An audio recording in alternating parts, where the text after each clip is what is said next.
I'd like to start off with some charts that summarize the various levels of usage of the Deuterocanon within the writings of the early church, starting with the most narrow usage in the form of explicit statements of the Deuterostatus as scripture, especially as inspired, prophetic, or divine scripture.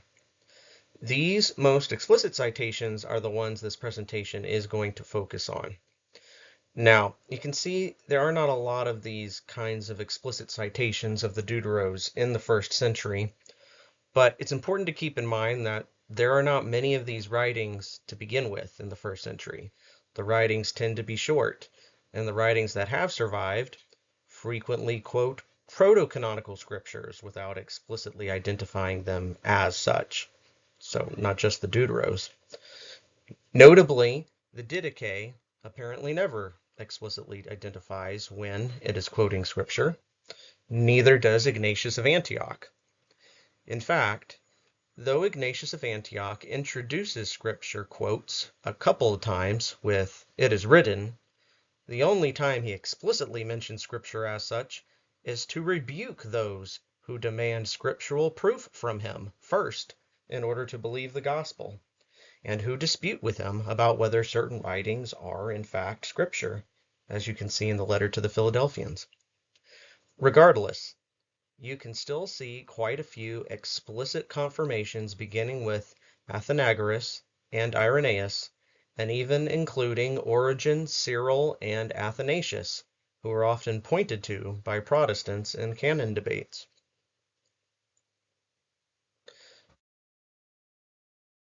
This next chart expands beyond explicit confirmation to usage that confirms doctrine, following the criterion set by some traditional Protestant confessions. What counts as doctrine is a little subjective here. For example, should moral instruction count as doctrine? If so, then Polycarp's citation of Tobit would count, and Clement of Rome would get an additional count as well. The Shepherd of Hermas is likely drawing from 2nd Maccabees for the creation of everything out of nothing, though one might argue that. But regardless, we see the counts increase significantly when we broaden the usage criteria to include confirming doctrine, which Protestants say only Scripture can do. And again, significantly, we see increases in the counts for Origen, Cyril, and Athanasius as well.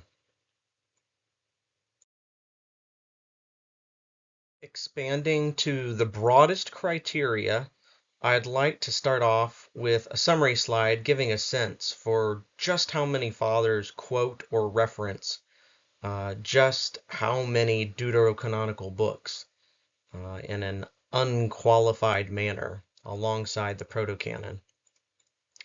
No one can claim the Deuteros were unheard of or unused in the early church. It's also notable that 2 of the 3 apostolic fathers, whose writings have survived, quote the Deuteros without any distinction of lower authority. Again, not too surprising that we only get a scattering of references in the 1st and early 2nd centuries, since we have very few writings at all from that time period, and typically not very long writings. As we move through time, though, and more writings survive, we get more references. Here's the final summary counts, giving a sense for just how often each deuterocanonical book is cited or mentioned by early church fathers and writers without qualification on its authority and alongside the proto-canon. In fact, I think it is fair to point out that the number of times a writer cites the deuterocanonicals is relatively proportional to the number of writings that person wrote that have survived to us today. For example, it is no surprise to find only one deuterocanonical mention by authors of only one surviving work, while we can find virtually every deuterocanonical in the prolific Origen, who wrote more works than any of the others listed here.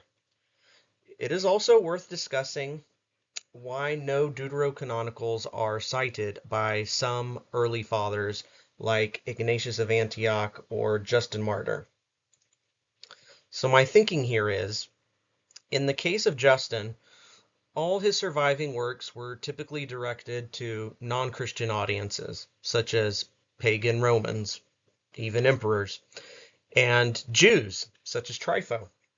So the Deuteros would not have had as much authority with pagans, except to show that prophecy had been fulfilled.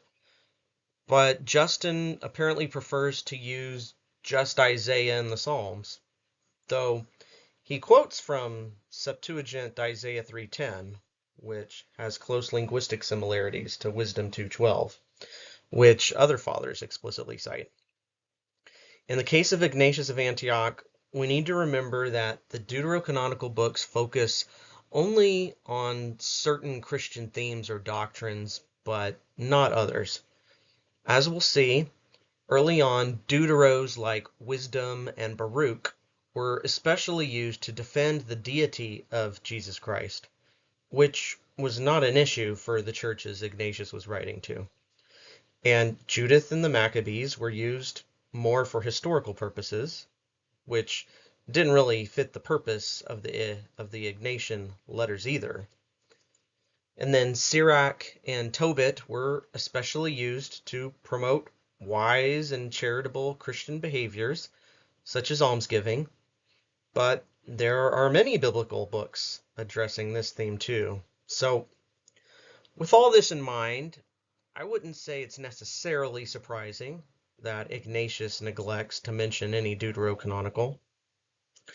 We can see that writers address the key.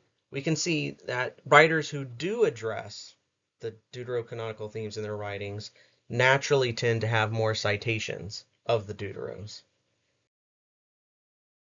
And to give a sense of which passages in the deuteros that the early church was quoting from, I've gathered together a sample list of chapters and verses per source, again, drawing heavily on Machuda's work. I've also color-coded some commonly quoted passages.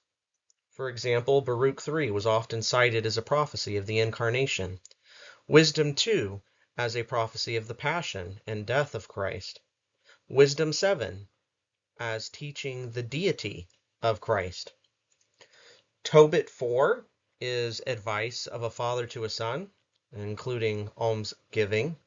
And then Tobit 12 is the speech of the angel Raphael, also including the theme of almsgiving. Now, I can't go through every single reference to a Deutero, and as I already mentioned at the beginning, this presentation is not merely claiming that the early church merely referenced or quoted the Deuteros, but that they treated them as scripture. And so I've focused this presentation on the most explicit and persuasive examples of this, listed here on this slide. We'll go through these one by one, but fairly quickly.